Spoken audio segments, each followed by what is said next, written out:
So 18k damage, mostly fire and elemental damage, a little bit of physical, but mostly elemental damage. So this guy's also got a lot of fire pierce stacked and extra damage from resist fire.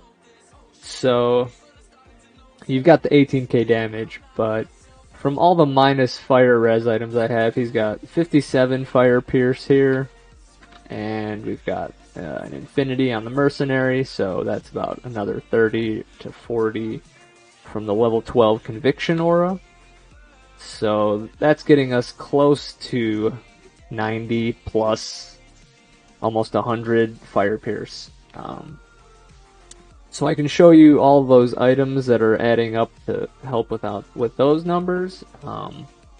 And it's a pretty strong build for what I use him for. You know, he's really kind of good at wrecking the maps that he's good at, like a lot of Blood Moon cow maps and Torajan jungle maps for this guy. That's generally what I run. That's what I've got lots of all the time on this guy. Because there's no real fire immunes to speak of in these maps, and they're just some of the best maps to farm in general. So these are the ones I hit up a lot. He can do other things, but you know, if you throw fire immunes at him, he's not great. I know dragons can be built in different ways. People go with the dream helm sometimes, or something on a swap to get lightning damage or some other kind of damage. You could do that, that's fine. I mean, in general, even with fire immune, if it's just a fire immune monster, he can deal with like a couple of them, because he does have enough physical damage. The Mercenary is all physical damage. But fire immune plus physical immune is a problem, and just lots of fire immune will just slow him down a lot. So I just kind of chose to go a pure fire route with this guy. He's got a helm with 3 perfect fire facets in it, so I kind of just ignore everything else, went for all out fire damage, and stick to the maps that make sense for this build. So he's got a Hand of Justice and 2 dragons, of course. It's kind of standard for the dragon build. This gives you minus 20 fire resistance from the Hand of Justice. And then, of course, you're stacking up all the Holy Fire auras from the Double Dragon and from the Hand of Justice. And that's really what makes this build. I had some other ideas earlier on in the season about how to build a dragon, but I know other people have had these ideas too, like using a Phoenix sword, or sorry, using a Phoenix shield, using some other kind of sword, but you really need to stack all the Holy Fire auras to make them useful. And you're doing a lot of good AoE fire damage when you do stack all those auras. If you take one of those off, it's going to be significantly lower damage. It's going to slow you down big time. So you're going to want to basically stick to this. But after that, you can do a bunch of different things to the build to modify it to your liking. But like I said, I went for pure fire on this guy. He actually got a really nice roll on this Hand of Justice that I made. 339 enhanced damage, so he does have a decent amount of physical damage. And then I guess one of the other nice things for physical damage, I got a plus 38 damage roll on Hellmouth also. So Hellmouth Gloves gives you minus 10 to enemy fire resist, and it gives you a chance to cast a couple of cool fire spells like Molten Boulder and Meteor. So this is stacking up more fire damage. Again, this is also like on top of the sheet damage. You have 18k AoE damage from the Holy Fire, and from your right clicks, but you add in a lot more than that from the Pierce and from casting. Of course, you're casting Hydras from the Dragon set. 12% chance to cast level 28 Hydras, and then you're casting... it's another 12% chance to cast one of these, so 4% to cast Meteor, 8% to cast Molten Boulder. lots more DPS, plus this is just really fun to wear. I do have other things that I wear. Sometimes I'll wear Chance Guards. I have a lot of Magic Find stuff on. But this is just a fun part of the build also, to be spamming out these spells, I think. So I went for that. And then this is probably the most expensive piece on him. It's definitely the most expensive piece on him. The COA +1 all skills corruption with 3 sockets is a really expensive item, so you don't need this for a dragon. You're gonna want something with open sockets in it, probably. So since I went for the Purifier build, I put in 3 fire facets. Another good choice is Andariel's Visage. People use Kira's. Those can both get 3 sockets. You can use Shaco. So I like the COA because it makes you super tanky also. So when I'm doing these maps, I like to roll them to really high densities. Sometimes they get crazy mods on them, and I just like jumping into mobs and not really having to worry too much about it. So the COA is really nice for that. It makes you super tanky, and then the +1 all skills corrupt just very nice bonus to damage, everything, all your skills, right? I don't have a lot of plus skills on the build, so it's nice to get it from this while also being super tanky, getting 3 sockets. So that's why I like this. Rising Sun, -12 fire res here, +2 to fire skills. Just a nice all-around addition. More stacking more fire res. And then I've just got some pretty basic Magic Find stuff. A Nagel Ring, Gold Wrap, all resist corrupt, +3 to mana after each kill. So this is, a Nagel Ring already has +1, and this has an extra +2 mana after each kill corruption. You kind of need some mana after each kill or mana leech, but I like mana after each kill because you're kind of killing tons of mobs on a map, so that really helps with mapping.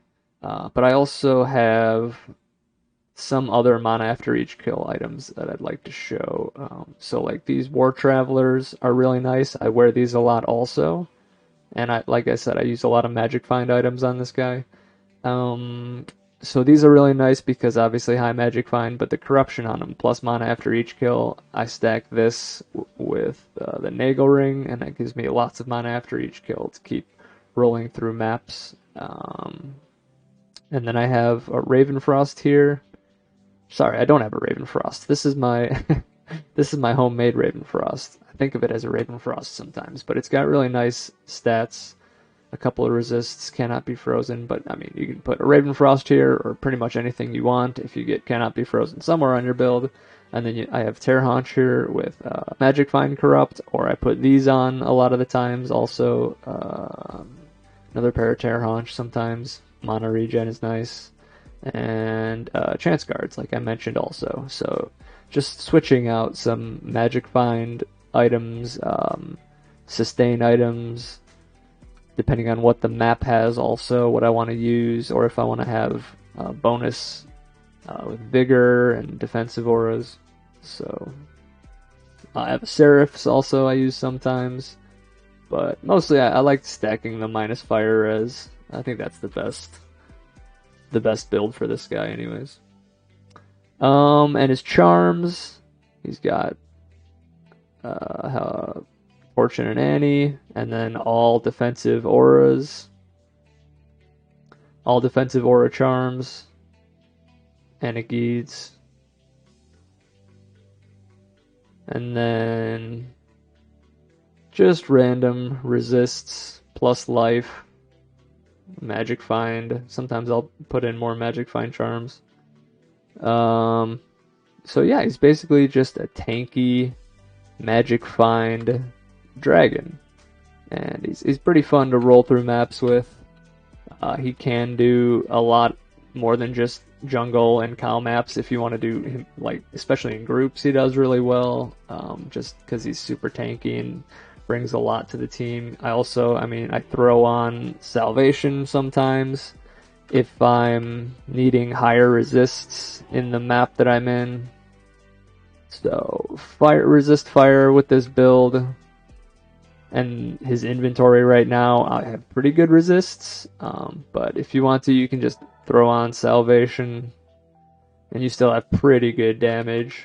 But resist fire does give you a little bit more. This is a noticeable, very significant increase, so it'll speed you up in maps. But it's nice to have that option. And for the skills then, I guess I could show, since I'm starting to talk about those anyways.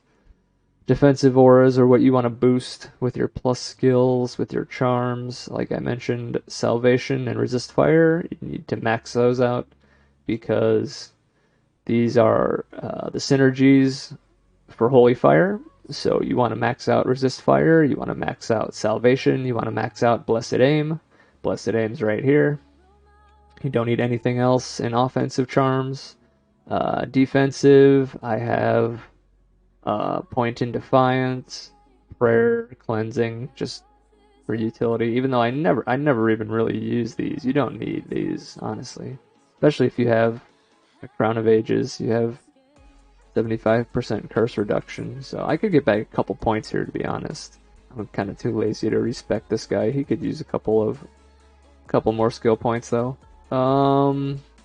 And then past that you need, well, you don't need, but it's very highly advised to get a point in Joust, because it's just such a nice utility spell for teleporting and attacking, moving around maps, bringing your Mercenary with you when you're on a map, getting him like back on top of a mob that you're trying to kill.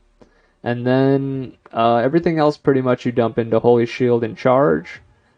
Charge is the main attack I use for mobility and for attacking and killing mobs.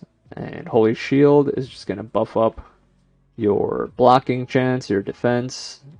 And I did about an even split. You put more into Charge for higher attack rating, a little bit more physical damage. But you don't really need that much more, so you could put more into Holy Shield if you want. I would say that's probably, if you're going to do it, if you're going to put more into one than the other, people usually would go more into Holy Shield than Charge, and I think that's the way to go.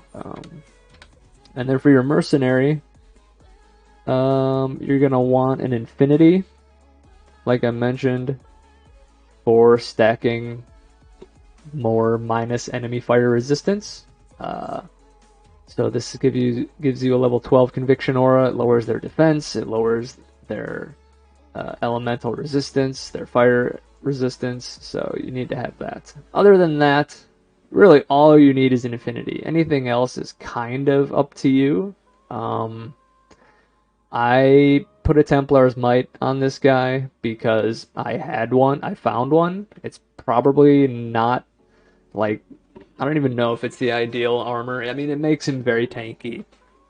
It definitely helps him out a lot because you need your Mercenary to leech, right? And he does a lot more physical damage with this, so he leeches really well, does a lot of damage. And then he's got a String of Ears and a Vamp Gaze and just some random other stuff. So honestly, my Mercenary is not perfect, but he does fine. He does just fine.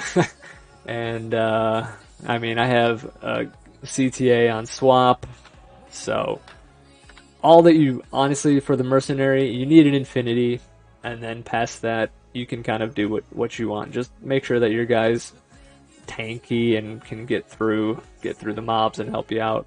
And you're gonna need him for some fire immunes.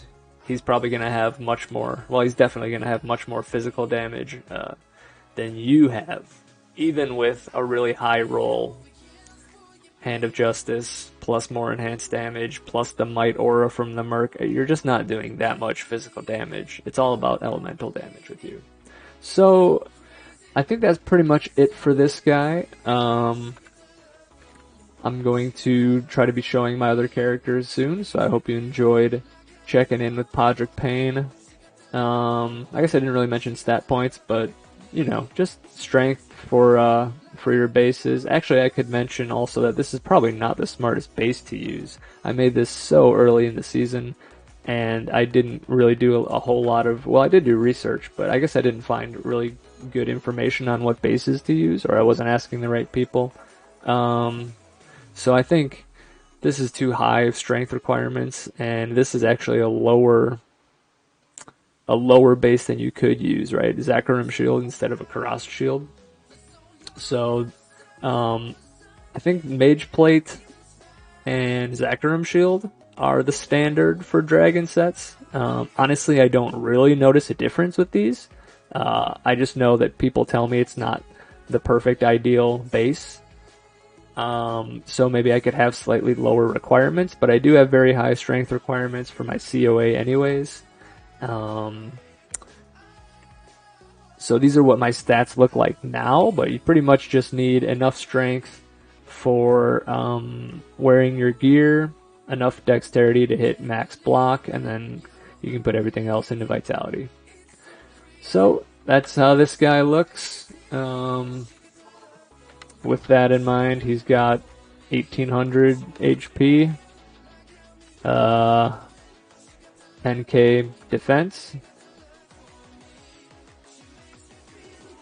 and yeah, 18k damage with tons of pierce, almost 100 fire pierce. He rolls through maps, so if I haven't already made, I think I've already made some clips of him mapping, but I'll put one together soon, and hopefully that'll be the next portion of this video. So thanks for checking out the character intro, and maybe we'll watch him do some mapping soon.